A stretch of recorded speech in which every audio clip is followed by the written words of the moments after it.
बाद में पता लगा कि शायद it was not only top but a path and record breaking kind of top between me and the second rank. I think there was a humongous more than 100 marks gap. हथकड़ी वगैरह उन्होंने हाथ में रखनी just to create an impact. मेरा notice हाथ में कि भैया पैसे दे रहे हो कि अरेस्ट होना है.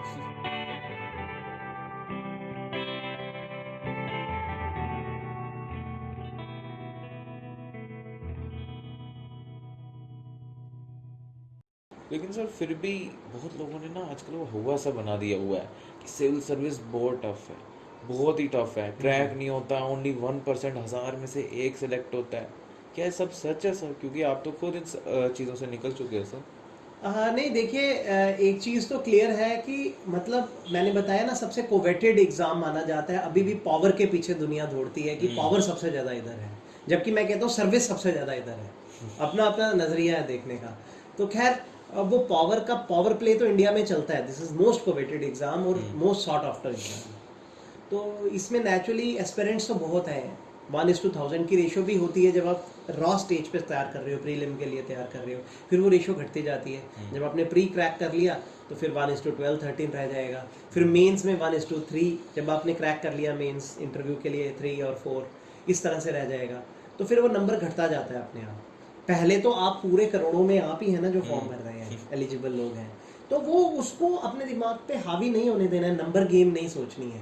आपको सिर्फ अपना, मैंने बोला ना, अपने आप को ग्रूम करके रखना है. और with all positivity you have to appear in the civil services exam. अपने आप जब आप, I am sure you will behave above average even if you are average person. अगर आप इस माइंडसेट के साथ तैयारी करेंगे. अगर आप पहले से ही सोच लेंगे इतना नंबर है, हज़ारों है, ये है, फिर आदमी का वो बेंट नहीं बनता है और आदमी इतना प्रॉपर तरीके से एग्जाम लिख नहीं पाता है और वहीं पे you just want and you not able to clear it. और सर दूसरा आजकल ये आ गया ना कि कोचिंग के बिना तो हो ही नहीं सकता क्रैक. मतलब लोगों ने आपके दिमाग में एक चीज़ डाल देनी है कि जब तक आप कोचिंग नहीं लोगे यूपीएससी या पीएससी के लिए, आप क्रैक ही नहीं कर सकते हो एग्ज़ाम से. नहीं, वो भी मैं आपको यही बोलना चाहता हूँ कि ऐसा कुछ नहीं है कि आप लिख नहीं सकते हैं या हो नहीं सकता है. मैं आपसे सिर्फ इतनी बात बताना चाहता हूँ कि coaching is not the only success mantra. जैसे बोलते हैं ना, यही एक वो आपके लिए, आप कहोगे कि वही एक आई वुड से एलिक्सर है, अमृत है, वो पिए बिना आप पास नहीं कर सकते. मैं आपके सामने लाइव एग्जांपल हूँ. मैं हार्डली कभी किसी कोचिंग के लिए गया हूँ. कभी भी नहीं ना, ऐसे ही कभी इंटरव्यू के टाइम कहीं पे कोई मॉक इंटरव्यूज चले गए या कभी कोई सब्जेक्ट में डाउट्स हुए तो एक, आप देखो, कोचिंग इंस्टीट्यूट ने कोई घोल के थोड़ी पिलाना है आपको. तैयारी तो आपकी अपनी है. हालांकि मैंने कितने कोचिंग इंस्टीट्यूशंस पे कभी जर्नल स्टडीज को लेकर, कभी इकोनॉमिक्स को लेकर, कभी मैनेजमेंट को लेकर, अपने फ्रेंड्स के जितने भी लीडिंग इंस्टीट्यूशंस हैं, मैंने वहाँ जाके एक्सपर्ट कमेंट्स भी दिए हैं या कभी लेक्चर्स भी लिए हैं. पर मैं लड़कों को खुद बोलता हूँ कि टोटली इस पे डिपेंड मत करो. It is not everything. मैं उनको कहता हूँ जो सेल्फ प्रेपरेशन है ना, जो सेल्फ मोटिवेटेड, सेल्फ इग्निशन है, वो बेस्ट है. हाँ, कोचिंग इंस्टीट्यूशंस पे एक फ़ायदा होता है, आपको जनरल कंपटीशन लेवल पता चलता है. आप अगर 25 लोगों के साथ एक रूम में बैठ के तैयारी करोगे, अलग अलग बैकग्राउंड से आए हुए, तो आपको पता लगेगा कि वेयर डू यू स्टैंड, आपको कितनी और तैयारी करने की जरूरत है. But it's not everything. आप मॉक इंटरव्यूज में भी जा सकते हैं, मॉक एग्जाम लिखने भी जा सकते हैं कोचिंग इंस्टीट्यूशंस पे. आजकल बहुत ऑप्शंस हैं सेल्फ स्टडी करके. तो डिपेंड्स आपकी इंटेलेक्चुअल लेवल, आपका मेंटल लेवल, आपकी प्रेपरेशन लेवल. कईयों को टाइम नहीं होता, उनको कमिटेड 2 घंटे चाहिए. जैसे वो दिन में जॉब करते हैं, शाम को कोचिंग में जाके थोड़ा सा कर लेते हैं. तो depends situation to situation. It is not 100% true. It depends on candidate to candidate and the backgrounds. Now sir, in this span of 19-20 years in this service, which was your favorite posting? Postings तो अभी बहुत ही favourite. मैं तो हर posting को favourite मान लेता हूँ. To be very honest, आपको लगेगा ये भी मैं पहले शख्स से मिल रहा हूँ जो ऐसी बात बोल रहा है. मैं I never go after the postings. The beauty I try to find is, जो पोस्टिंग मेरे तक आ गई उसको कैसे ब्यूटीफुल बनाना है, उसको कैसे बेस्ट पोस्टिंग बनाना है. मैं अपना तरीका है मेरा. बिकॉज अगर आप किसी पोस्ट के पीछे लग जाओ और आपको वो पोस्ट ना मिल सके, ब्यूरोक्रेसी है, there are so many pulls and pushes, तो फिर आप फ्रस्ट्रेट होना शुरू हो जाते हो. फिर वो फ्रस्ट्रेशन आपको कंट्रीब्यूशन नहीं देने देती पोस्टिंग में. तो मैं 2-4 पोस्टिंग्स फिर भी आपसे इनैमोरेट करूंगा जो मेरी बड़ी मेमोरेबल पोस्टिंग्स रही, and I must share it with you. जैसे मैंने आपको शुरू में भी बताया, SDM Dudu Basantgarh was a game changer. Game changer. Yes, जब मेरी वहाँ पोस्टिंग हुई तो मुझसे पहले दो, एक आईएएस प्रोबेशनर ऑफिसर थी और एक और सिविल सर्विसेज का ऑफिसर था। उन्होंने वो मॉडिफाई करा लिया वहाँ का ऑर्डर कि बहुत दूर है, पहाड़ है, हमें इधर नहीं जाना, कुछ फेवरेट कोई पुराने ऐसी जगहों पे दे गॉट देमसेल्व्स प्लेस्ड। और जब मैं I was the third one in the list, तो chief secretary, the then chief secretary sir was very keen to know whether he also joins or not, but I was the one. जब posting आई उसी दिन शाम को मैं deputy commissioner Udhampur के पास गया, मिस्टर खजूरिया थे, उनके हाथ में दिया और वहीं से फैक्स करवा दिया चीफ सेक्रेटरी ऑफिस जीएडी में, यू हैव जॉइंड। और मैं पहाड़ पे चढ़ गया रातों रात। तो मेरा वो, और मैं आपको ये बता रहा हूँ, सिर्फ वो पोस्टिंग ही नहीं थी, that was not only game changer for me but I believe for the area, because उस पोस्टिंग ने ना कि मुझे बहुत कुछ सिखाया, वो we by the time I was moving out of that posting, और वहाँ के लोगों से मेरा एक प्रॉमिस था, वो बोलते थे हम हड़ताल पे, स्ट्राइक पे चले जाएंगे अगर आप यहाँ से बाहर गए। उस पोस्टिंग में मतलब ऐसा इम्पैक्ट पड़ा था आपका? आई डोंट नो, कुछ शायद लोगों को लगता था, और मेरा उनसे प्रॉमिस था कि मैं प्रमोशन पे यहाँ से जाऊँगा, ऐसे नहीं जाऊँगा। तो फिर मेरी obviously I got elevated and became additional secretary revenue department. तो फिर वहाँ से ऑन प्रमोशन में निकला और लोगों ने मुझे भेजा। बट हमने we happen to create this as first E sub division in JNK, again electronic, हर चीज़ इलेक्ट्रॉनिक फॉर्म में बिजनेस होता था। आपको मैं ये बताऊंगा इसलिए फेवरेट, जब मैं गया वहाँ पे I was just one person, एक ऑर्डरली था जो मेरे साथ वहाँ पे दफ्तर चलाने का था। और जब तक मैं गया ऑलमोस्ट एक क्रिकेट टीम 10 से 11 लोग वहाँ पे दफ्तर में बिठा के आया। मैं इंफ्रास्ट्रक्चर लाया, वहाँ पे बिजली लाया, वहाँ पे पावर 33 kV की लाइन ऊपर तक, पावर सप्लाई हमने ऊपर तक लाई पहाड़ों पे, JCB मशीन्स लगा के हम पूरा through out the year, you know, snow bound होता था, कच्चे रास्ते थे लेकिन उनको खुलवा के रखते थे। And I used to lead. हर 10-15 दिन में पब्लिक दरबार हर पहाड़ के हिस्से में जाकर मैं लगाता था। डुडू बसंतगढ़ पहले बहुत बड़ा था, अब डुडू अलग सब डिवीजन है, बसंतगढ़ अलग है, देन चनैनी अलग हो गया है, रामनगर अलग हो गया। तब ये बहुत विशाल 4 सब डिवीजन का ऑलमोस्ट एरिया था मेरे पास, बहुत ज़्यादा स्कोप था कंट्रीब्यूशन का। वो हमने तब फाइनेंस कमीशन को भी रिकमेंड किया था कि इसको डिवाइड कर दो, तो ये बाद में तब फाइनेंस कमीशन आया था वहाँ पे और अल्टीमेटली हो भी गया।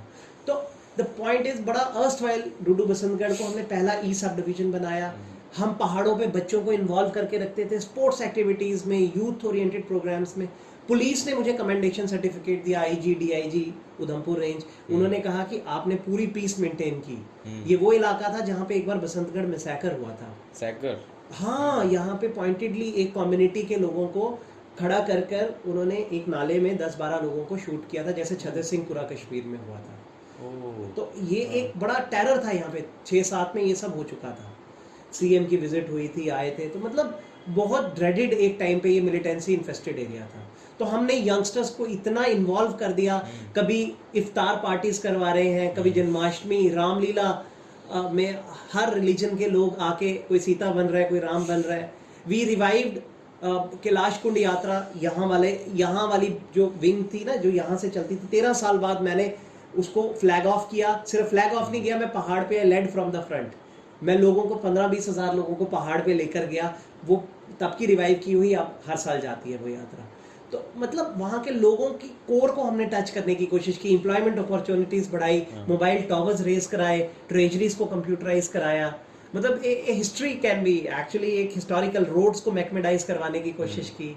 और सबसे बड़ी बात है, लोगों के state subjects door step delivery पे जाके दिए, कैंप लगाए गाँवों में जाके, दरबार्स लगाए, पब्लिक दरबार्स। बर्फ पड़ रही होती थी, स्नोफॉल हो रहा होता था पहाड़ों पे, लेकिन पब्लिक दरबार चल रहा होता था लोगों की। साथ साथ कहीं बिजली आ रही है, कहीं पानी आ रहा है, कहीं पे नलका जा रहा है, कहीं पे डंगा है, कहीं पे नरेगा के काम हो रहे हैं। यही चाहिए गाँव में लोगों को। वही सर। तो मतलब very vibrant phase of my life. I feel blessed. Even life की एक्सपेक्टेंसी भी मेरी 2-4 साल बड़ी होगी। प्योरेस्ट एयर, कोई गंदगी नहीं, कोई सिटी का पोल्यूशन नहीं, कुछ नहीं। वो 2 साल जीवन के बेस्ट थे। उसी तरह से मैं कुछ और पोस्टिंग, टूरिज्म की बहुत बढ़िया पोस्टिंग थी, हमने नवरात्रा फेस्टिवल्स कराए। ये जम्मू में टूरिज्म में थे ना? हाँ, जम्मू में नवरात्रा फेस्टिवल्स करवाना वाज ऑलवेज ए प्लेजर। वहाँ तब गवर्नर रूल हुआ करता था। हमने नवरात्रा फेस्टिवल्स कराए, ऑफिसर्स का बड़ा परमानेंट रूल रहता था कटरा टाउन में, वो सब किया। It was special. इस तरह से MD सिडको की पोस्टिंग मैं कहूँगा, again it was instrumental posting. I was managing director of JNK state industrial development corporation. Okay. वहाँ पे हमने we got investment of crores of rupees. I was the pivotal link. हमने काफ़ी इन्वेस्टर्स को यहाँ पे लाया, प्लांट्स लगवाए. कोका कोला का प्लांट आज सांबा में आप देखेंगे, it is giving employment to so many people. वो that was our baby. We got allotted land to them. इसी तरह से उस समय ब्लू स्टार आया था, डाबर आया था. हमने काफ़ी प्लांट्स लाने की कोशिश की. वो अलग रीजंस थे, कहीं उनको नॉर्थ ईस्ट में और मिला तो आज शायद उन्होंने अभी तक प्लांट नहीं लगाए. तो इसी तरह से रामदेव जी की टीम भी वहाँ पे हम उनको जगह दे रहे थे, वो एक फूड पार्क बनाने के लिए पतंजलि का. तो मतलब काफ़ी इन्वेस्टमेंट्स हम ट्रेड प्रमोशन के लिए पूरी कंट्री में जाके मार्केट करते थे J&K को. We try to create new industrial states. That was a very special posting. Then director food civil supplies for Jammu division. Again it was instrumental posting in the sense हमने EPDS को काफ़ी push दिया. पहाड़ों पे जा जाके लोगों को बताया कि आपके हकूक क्या हैं. आप अंगूठे से अपना राशन ले सकते हैं, अंगूठा लगाइए और आपको कोई दर बदर होने की ज़रूरत नहीं है. पहाड़ों पे हमने राशन पहुंचाया, स्टॉकिंग इन डचन मारवा पहाड़ों पे बहुत दूर दराज इलाकों में जहाँ 6-6 महीने की डंपिंग करनी पड़ती है राशन की. उस तरह की चीज़ें की. बहुत सेटिस्फाइंग काम था वो. उस तरह की चीज़ें मतलब आप you sometimes feel fortunate to serve for the public in such postings.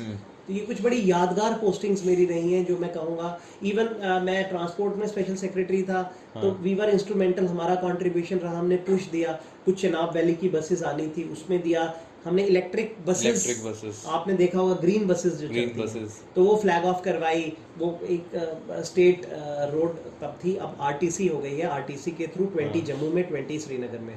Totally pollution free, 100% electric charging. फिर सेफ्टी मेजर्स उसमें बहुत थे. वो बहुत बढ़िया फीचर्स के साथ बनी हुई बसेस हैं. अगर आप भी कभी बैठ सकें तो बैठना उसमें. तो ये कॉन्ट्रीब्यूशंस जो होते हैं. फिर हमने टैक्सी एक पॉलिसी लिखी थी, वो अब पीछे अप्रूव भी हो गई. ये जो टैक्सी मेरू और ये जो चलती है दिल्ली में ओलाज और ऊबर्स, इनका वो टैक्सी की पॉलिसी जो है वो हमने एडमिनिस्ट्रेटिव काउंसिल से वो लिखी थी. अब वो अप्रूव भी हो गई है. बड़ी जल्दी आप देखेंगे जब सिचुएशन नॉर्मल होगी तो वो भी J&K में लॉन्च होंगी. That would be great, sir. That would be great. तो इस तरह के काफ़ी पोस्टिंग्स के तो सफ़र है. बहुत सी और बातें हैं जहाँ जहाँ मेरा अपना रहा. But these are few instrumental ones which I always feel were इनका बड़ा रेमिफाइंग इफेक्ट रहता है. वो जो मूर्ति जी ने मुझे कहा था, थोड़ा थोड़ा कंट्रीब्यूशन, लेकिन लॉन्ग रन में इनका रेमिफाइंग इफेक्ट रहता है. एम्प्लॉयमेंट मिलती है, इन्वेस्टमेंट्स होती हैं. बिल्कुल सर. वो रहा contribution. Sir, I would like to take you back to your old post when you were administrator Associated Hospitals GMC Jammu. Ji ji sir. GMC और सारे हॉस्पिटल. तो sir, being so much close to hospitals and medical facility, medical administration, especially during this COVID-19 pandemic time. तो sir मैं ये जानना चाहूँगा आपसे, I really don't know whether it's apt to ask this or not, but हम सबको पता है, even government knows that India की मेडिकल फैसिलिटी उतनी अच्छी नहीं है. It's not that much good. It's good but not that much good. So sir, being so much close to medical administration, what according to you is the reason that medical administration of India is not that much good as other countries? नहीं, मैं आपको ये बोलूँगा, मेरा अपना experience रहा. First of all I feel fortunate to be a part of this journey. Civil I mean to say कि मुझे मेडिकल का ऐसा चांस मिला. हालांकि पोस्टिंग बड़ी अलग तरह से आई थी. My mother was not keeping well, तो I had requested the top administration and they were kind enough to give me the opportunity to serve at administrator associated hospitals कि भाई आप अपने मदर का भी देख सकते हैं. और बट देखिए, गॉड्स विश, ऐसे टाइम पे कोरोना आ गया. हमारी लाइफ टाइम्स का सबसे बड़ा पैंडेमिक कोई भी नहीं सोच सकता. आज भी हम उससे झुलस रहे हैं. तो बड़ा ही सर्विस का मौका मिला और बड़ा इन डेप्थ स्टडी करने का मौका मिला मेडिकल फील्ड का, जैसे आप बोलते हैं, मेडिकल वर्ल्ड को देखने का. तो मुझे ये लगा कि मतलब कमी कोई नहीं है. हमारी एडमिनिस्ट्रेशन 200% एफर्ट कर रही है. अभी बहुत विजनरी हमारे फाइनेंशियल कमिश्नर साहब है, अटल सर, डुलू सर. और इस तरह से कितना स्प्रेड हो रहा है मेडिकल एजुकेशन का. कभी भी नहीं हमने सोचा था J&K में इतने मेडिकल कॉलेजेस आ जाएंगे. आप कठुआ में देखिए, डोडा में देखिए, रजौरी में देखिए, मतलब एम्स आ चुका है. मतलब इतना वैस्ट स्प्रेड हो गया है मेडिकल फैसिलिटीज़ का, और वो कभी भी नहीं था. तो we have a very good team working day and night to improve and improvise the medical field.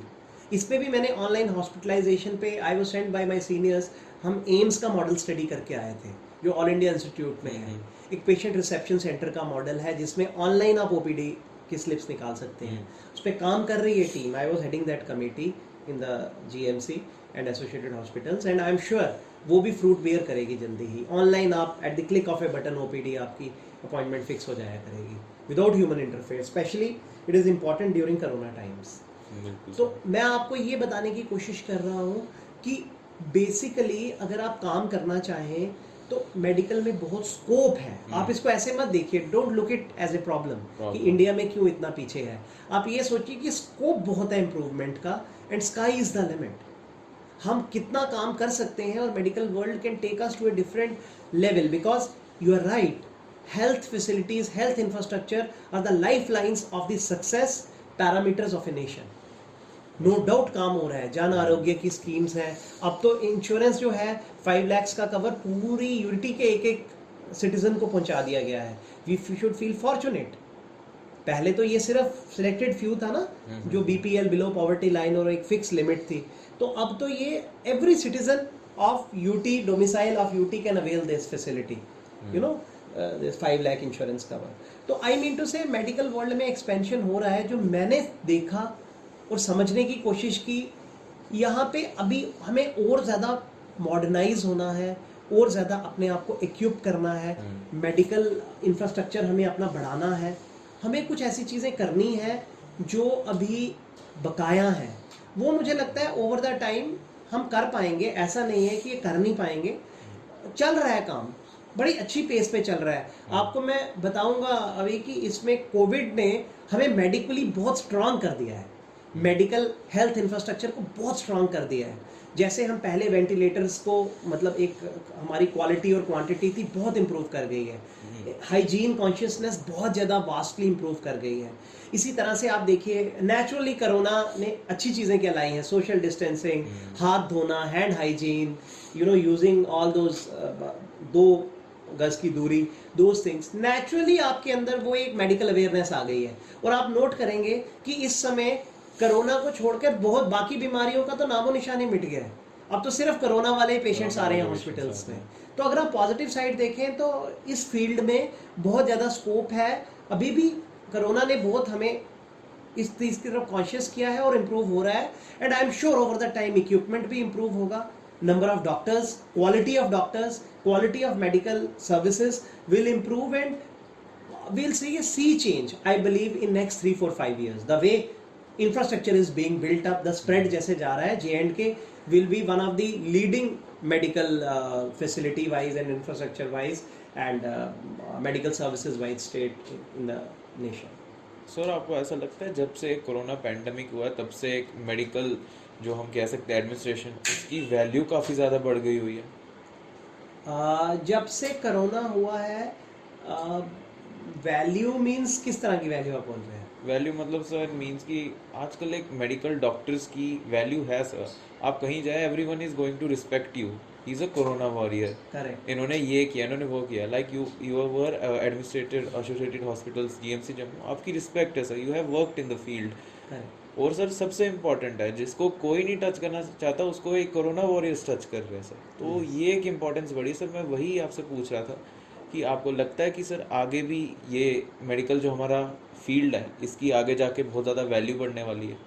बिल्कुल बढ़ने वाली है। और मेडिकल फेटर्निटी जो है, मेरे को तो ये लगता है कि they are the real role models. I mean to say they never care for medical, जो कोरोना वॉरियर्स जिनको हम कहते हैं, चाहे पैरामेडिकल स्टाफ है, चाहे हमारे डॉक्टर्स हैं, चाहे सीनियर्स हैं, एचओडीज हैं।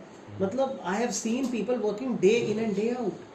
मैं नाइट विजिट्स करता था, night surprise inspection, I am sure आपने वो सब मीडिया में देखते थे। That was first of its kind, it never happened, it spread like a wild fire. कि एक सिविल सर्वेंट जो है वो आधी रात को, इज नॉट ए डॉक्टर, उनको लगता था is not from the fraternity, medical fraternity, but ये जाते हैं आधी रात को। बिकॉज मैं लोगों में जब जाता था, पेशेंट्स की परेशानियां समझता था, डॉक्टर्स की समझता था, पैरामेडिकल स्टाफ की, और लेट नाइट पे खासकर, because this is very important, रात को कैसे काम चल रहा है, 24/7 का बिजनेस है। तो कोरोना वॉरियर्स में भी स्पिरिट बढ़ती थी, that is our medical people. तो डेफिनेटली आज कोरोना ने एक नए आयाम पे पहुंचा दिया मेडिकल फेटर्निटी के लोगों को, डॉक्टर्स को।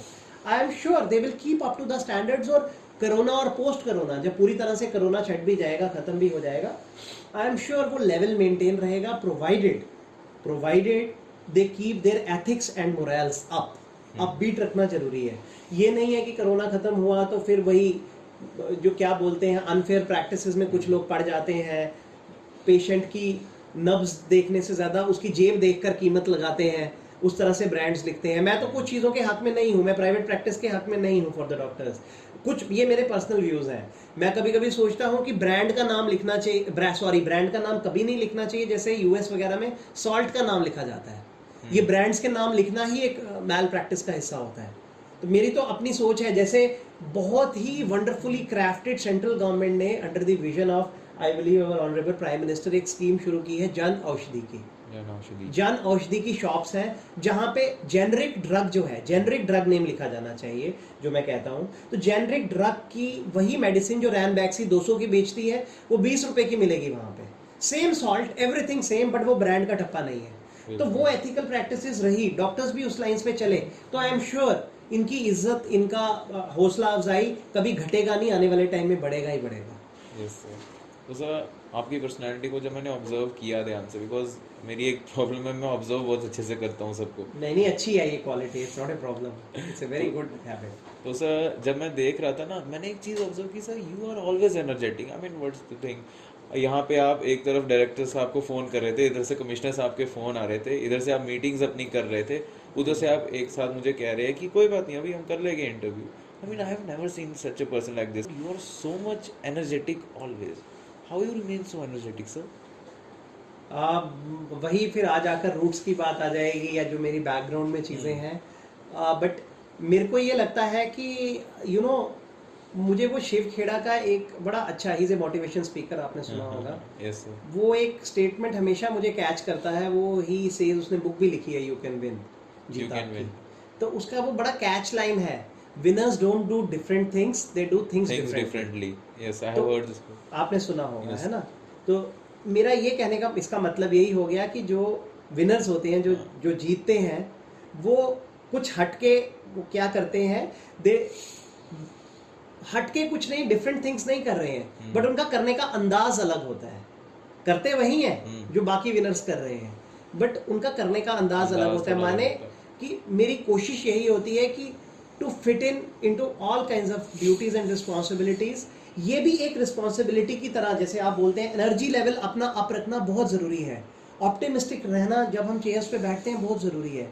And yes you are right, जो आप मुझे बोल रहे हैं बहुत से लोग और भी मुझे बोलते हैं कि आप जिस चेयर पे जाते हैं, जिस जगह पर जाते हैं, आप उसी के होके रह जाते हैं और आप उसी में अपने आप को एक ग्रूम करके और पूरा लोगों को डिलीवरेंस देनी शुरू कर देते हैं।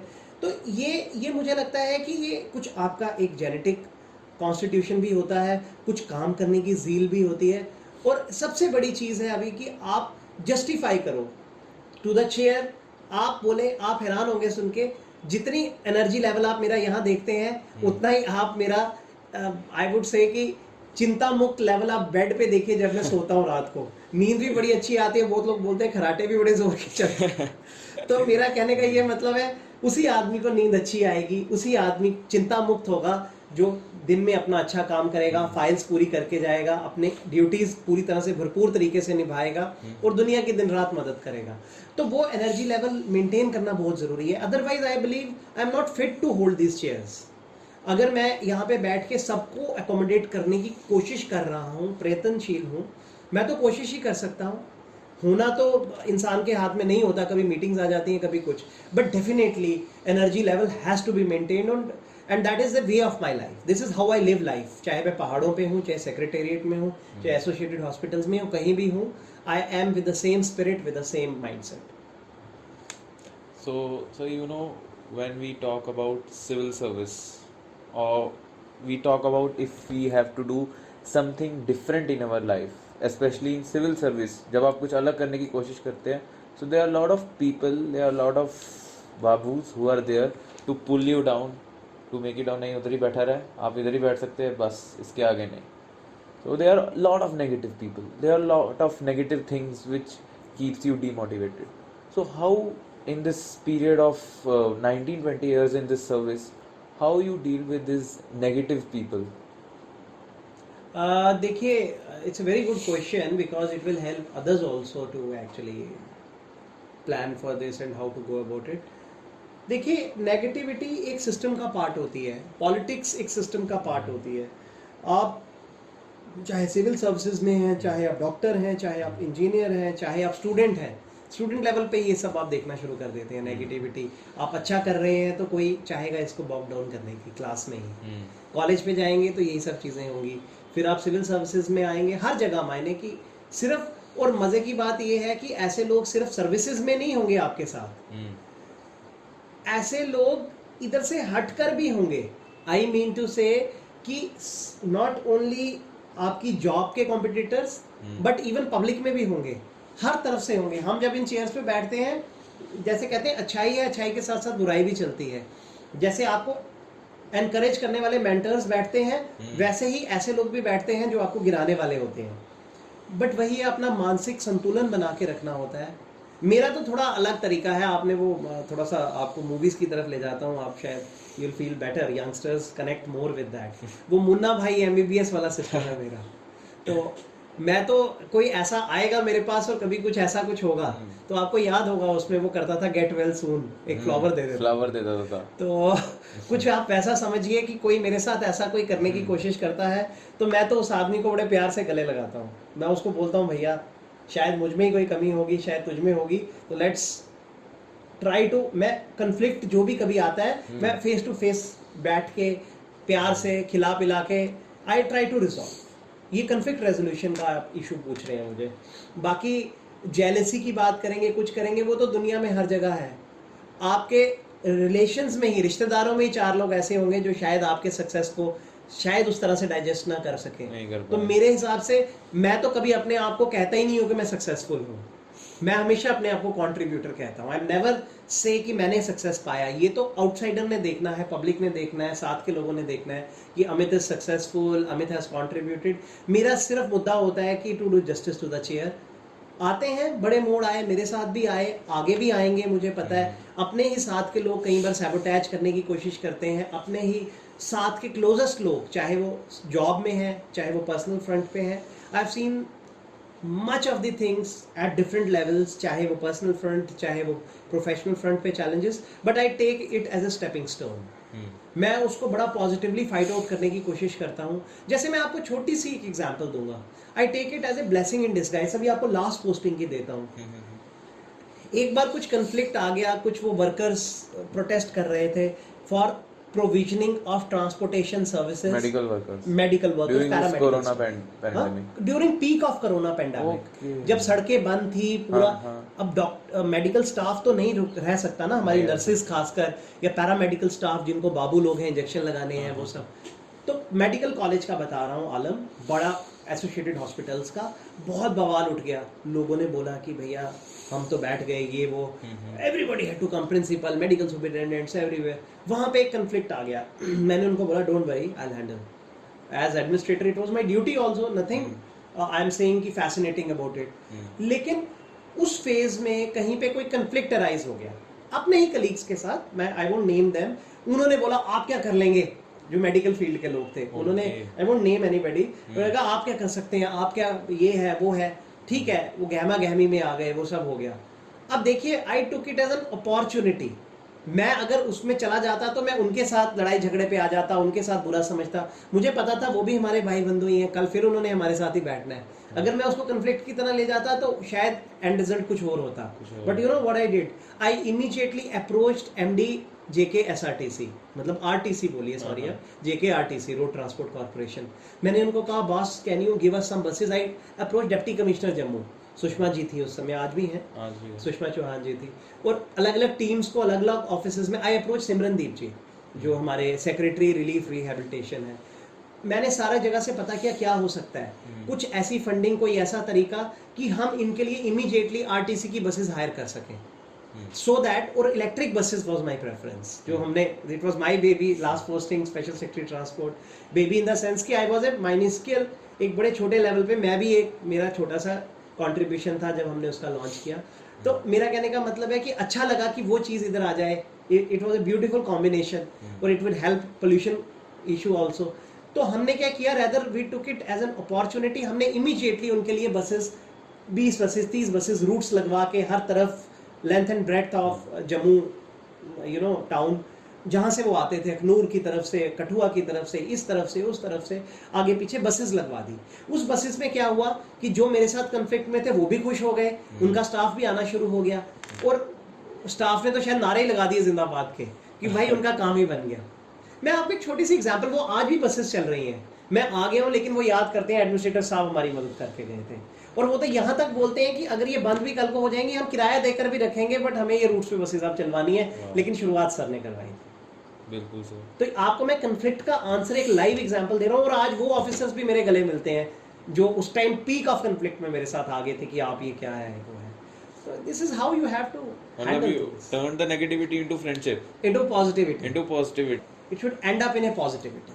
This is how I deal with things in life. I think ये जो आपने प्रॉब्लम का सोल्यूशन निकाला ना, ये मुन्ना भाई से एक स्टेप ऊपर था। अरे मुन्ना भाई तो मूवीज में, ये तो रियल टाइम सोल्यूशन था सर। ये तो वो मूवी में पूरा स्क्रिप्ट बनकर आता है और वो एग्जीक्यूट किया जाता है। यहाँ पे आप भी स्क्रिप्ट राइटर, आप ही डायरेक्टर। अरे बस ऐसे ही है, ऊपर वाले की कृपा रहती है, तो एक वो नेचर ही वैसी बन चुकी है, कुछ हमने पीछे से लेकर आए हैं तो वही कैरी करते हैं अपने नेचर में।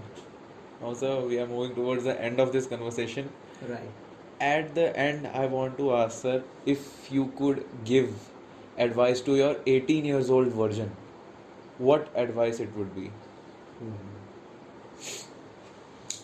देखिए, it's a tough question in the sense कि बहुत साल आप पीछे ले जा रहे हैं मुझे, बट मेरी यही एडवाइस है कि तब शायद थोड़ा मैच्योरिटी लेवल अगर आदमी में आना शुरू हो जाए 18 ईयर ओल्ड में, तब हम वी आर ऑलमोस्ट फ्लाइंग, थोड़ा सा ठहराव आ जाए तो शायद आप और बेटर परफॉर्मर और बेटर कंट्रीब्यूटर और फाइननेस के साथ लोगों की मदद कर सकें। मैं कभी कभी ये सोचता हूँ कि to a teener who is speaking the teen and entering into adulthood, naturally 18 के बाद 19 और फिर 20, तो आप पीक पे हैं अपनी टीन्स के।